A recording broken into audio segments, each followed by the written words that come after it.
Welcome to the Salmon Runs YouTube. Enjoy the video. In this video, I will show how to open a BMW X5 bonnet. First, locate the primary hood release lever inside the cabin. It's usually on the driver's side, often found near the footwell or lower dashboard area. Give this lever a firm pull. You should hear a distinct click, indicating that the first latch has disengaged, allowing the bonnet to pop up slightly, perhaps by 1 or 2 inches. Now move to the front of your BMW X5.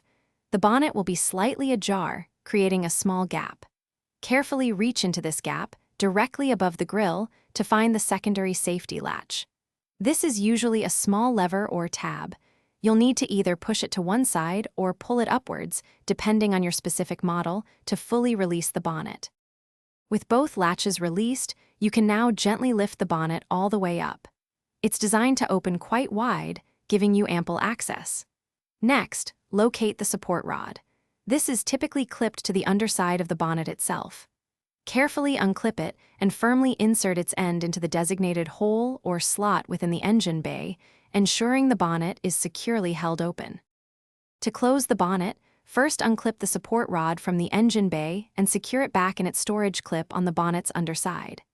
Then, gently lower the bonnet until it's about 1 foot or 30 centimeters above the closed position. Finally, apply a firm, even push down on the center of the bonnet. You should hear 2 distinct clicks as both latches engage, ensuring it's securely closed. Thanks for watching. Consider subscribing if we helped you.